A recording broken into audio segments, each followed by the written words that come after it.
പക്ഷെ ഇങ്ങനെ ഒരു ഗോൾഡൻ ചാൻസ് കിട്ടിയ സ്ഥിതിക്ക് എന്തൊക്കെ പറഞ്ഞാലും ഇനി ഇവിടെ വിഡ്വേഷം കെട്ടിയേക്കുന്നതിൽ ഒരർത്ഥമില്ല. അർത്ഥമില്ലെന്ന് അങ്ങ് തീർത്ത് പറയാൻ വരട്ടെ.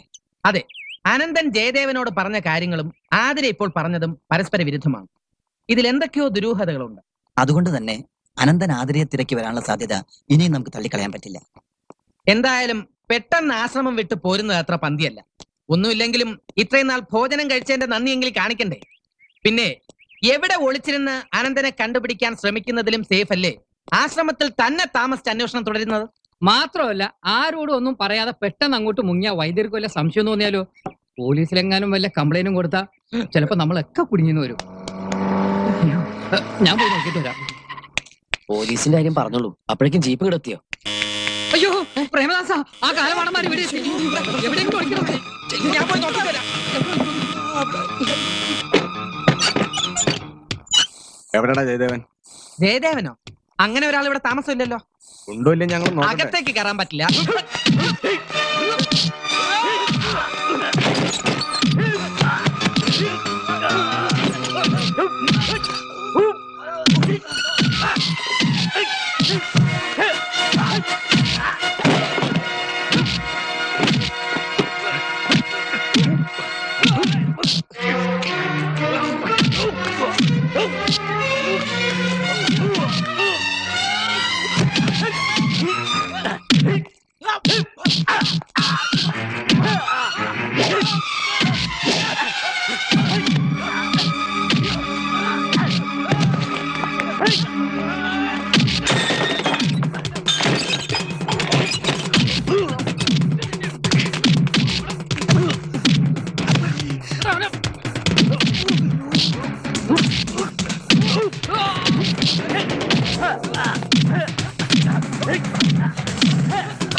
ഞാൻ പറയും, നമ്മൾ ഇടികൊണ്ട് ചത്തിട്ട് അവൻ മാത്രം അങ്ങനെ സൂഹിക്കണ്ട.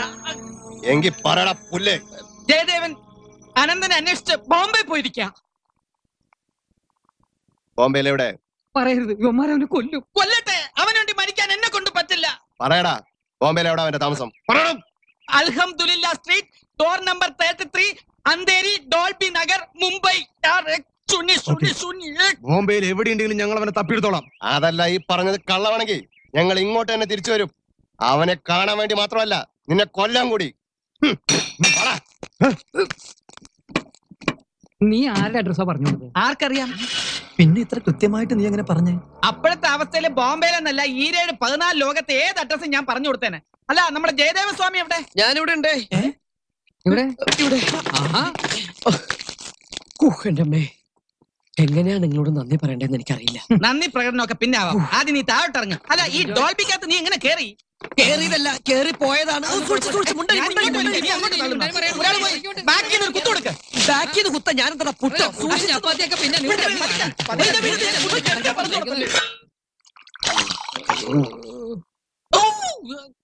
ഇടി കൊണ്ടാലെന്താ ജയദേവാനന്ദ സ്വാമികളിലെ ആവി പിടിച്ചു തരുന്നത്? ജയദേവാ, ഈ പറമ്പിൽ അസലമാവുന്നു മുറിച്ചോളൂ. എന്തിനാ? എന്നെ ദഹിപ്പിക്കാൻ. നീ ഈ നിമിഷം അവിടെ എത്തില്ല എന്ന് വെച്ചാ ആ കംസൻ ഇന്നെ ശവദാനം നടത്തും. ഉറപ്പാ? അതിന് മാവ് തന്നെ വേണമെന്നുണ്ടോ? പ്ലാവായാലും പോരെ? എന്താ എന്ത് പറ്റി? അത് ഞങ്ങള് തല്ല്. ഞങ്ങളിവിടെ ഓണത്തല്ല് നടത്തിയതാ. അതെ, ഓണത്തല്ല്. എങ്കി എന്നെ കൂടി വിളിക്കായിരുന്നില്ലേ? ഞാനും കൂടെ കൂടായിരുന്നല്ലോ. ശരിയാ, മാമ്പിള്ളിയും കൂടി വേണമായിരുന്നു. വിഷമിക്കണ്ട, ഒരാഴ്ചക്കുള്ളിൽ ഈ തല്ലിന്റെ ഫൈനൽ റൗണ്ട് ഉണ്ടാവും. കൊള്ളാൻ വരണേ. വസു, വസു, എനിക്കൊരു സംശയം ചോദിക്കാണ്ടായിരുന്നു. എന്റെ അടുത്തോ? അതെന്ത് സംശയ? ഈ മന്ത്രങ്ങളും വേദങ്ങളൊക്കെ പഠിച്ച സ്വാമിമാരെ നമ്മൾ സ്ത്രീകൾ മോഹിച്ച ദോഷമുണ്ടാവോ? എങ്ങനെ നമ്മൾ രണ്ടാളും കൂടോ? ഒന്ന് ചുമ്മാ തിരി വസു. ഈ സന്യാസിമാരെ സ്നേഹിക്കുന്നത് ദോഷാണോ? അങ്ങനെ വരട്ടെ. അപ്പൊ മനസ്സിൽ ഒളിപ്പിച്ചോണ്ട് നടന്നത് ഇതാണല്ലേ മിണ്ടാപ്പൂച്ചേ? അറിയൂ വസു, ദോഷമുണ്ടാവോ? ദോഷമൊന്നുമില്ല. പണ്ട് പരാശര മുനി മോഹിച്ച സത്യവതി കടത്തുകാരിയല്ലായിരുന്നോ? പക്ഷെ സന്യാസിമാരോട് മനസ്സ് വെക്കണം. അപ്പൊ അവർക്ക് ഇഷ്ടാണെങ്കിൽ പാവമില്ല അല്ലേ? ഒരു പാപവും ഇല്ല. പക്ഷേ കന്യാദാനം നടത്താൻ കംസൻ തയ്യാറാവോന്നൊരു സംശയമുള്ളൂ.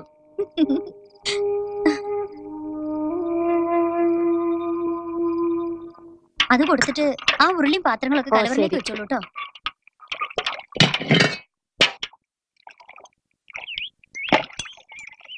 വസു, എത്തിയോ? ഞാൻ കരുതി പിന്നെയും മുങ്ങിന്ന്.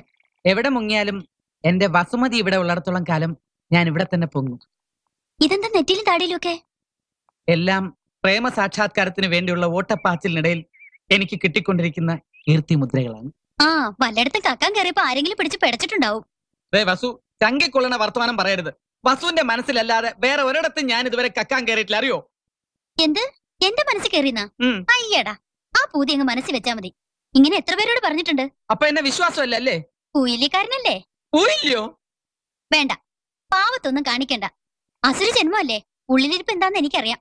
എന്റെ ഉള്ളിൽ ഒരു ചിന്ത ഇരിപ്പുള്ളൂ, നമ്മുടെ കല്യാണം. ദാ ഇത് കണ്ടോ, ഞാൻ വസുവിന് വേണ്ടി വാങ്ങിയതാ, മെയ്ഡ് ഇൻ ഇന്ത്യ.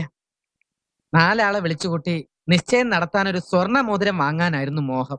ആഹാ, പക്ഷെ പൈസ തികഞ്ഞില്ല. വിളിക്കാം, എല്ലാവരുടെയും മുമ്പിൽ വെച്ച് വസുമതിയുടെ കയ്യിൽ ഞാൻ ഈ മുദ്ര വളകൾ അണിയിക്കും. വസുമതിയായിട്ട് ബന്ധപ്പെട്ട എല്ലാവരും വിളിക്കാം. വേണ്ടതിന് പറയരുത്. ഞാൻ ഇതുവരെ ആരുമായിട്ട് ബന്ധപ്പെട്ടിട്ടില്ല. അയ്യോ, ആ ബന്ധമല്ല, ബ്ലഡ് റിലേഷൻ. എന്ത് ബന്ധായാലും എനിക്കിതൊന്നും വേണ്ട. അയ്യോ, അങ്ങനെ പറയല്ലേ. ചുമ്മാ മിണ്ടത് പോകുന്നുണ്ടോ? ഇല്ലെങ്കിൽ ഞാനിപ്പോ ചങ്കെടുത്ത് കാണിച്ചാലും ചെമ്പരത്തി പോവാണെന്ന് പറയല്ലേ വസു. ആർക്കാ പ്രേമ ചെമ്പരത്തിപ്പൂ? അത് പിന്നെ പൂജയ്ക്ക് അല്ല, സ്വാമിക്ക് കുറച്ച് ചെമ്പരത്തി പൂ വേണമെന്ന് പറയായിരുന്നു. അതിനെന്തിനാ വസുമതിയെ ബുദ്ധിമുട്ടിപ്പിക്കണേ? അതെ, ആതിരോട് പറഞ്ഞാലും കൊണ്ടു തരായിരുന്നല്ലോ. ഞാൻ പറഞ്ഞു കൊണ്ടിരിക്കാം. ആതിരേ, എന്താ അച്ഛമ്മേ? സ്വാമിക്ക് കുറച്ച് ചെമ്പരത്തിപ്പൂ പറിച്ചു കൊടുക്കൂ. പ്രേമം പൊയ്ക്കോളൂ, കുട്ടി കൊണ്ടു തരും. പൊയ്ക്കോളൂ. എന്റെ തലയിൽ ചെമ്പരത്തി പൂ പ്രേമ, വരുന്നു. ഇനി കാർ ഇവിടെ ഇല്ലാന്ന് വെച്ചാൽ ഞാൻ ടാക്സി വിളിച്ചു തരാം. പറയാതെങ്ങും പോകല്ലേ സ്വാമി. ആത്മീയ വിളി എപ്പോഴാണ്, എങ്ങോട്ടാണ് എന്നൊന്നും പറയാൻ പറ്റില്ലല്ലോ. എങ്ങോട്ടായാലും ഹോമം പൂർത്തിയായിട്ടേ അവിടുന്ന് പോകാവുന്നൊരു അപേക്ഷയുണ്ട്. ഇയാളുടെ മുഖത്തെന്തേ കരിവാളിച്ച് കിടക്കുന്നത്? കർമ്മദോഷം തീർന്നില്ല എന്നുണ്ടോ? നോം പറഞ്ഞിട്ടില്ലേ, ഓയിലും തന്നെ. ഓ, ശിവ ശിവ. മകളി പ്രിയ, ഇനി എന്റെ ക്ഷമയെ പരീക്ഷിക്കരുത്. എനിക്കിപ്പോ അറിയണം, എന്താണ് ഈ പൂല്യം. അതെ, രാജയോഗത്തിന് പകരമുള്ള ഒരു യോഗ. രാജ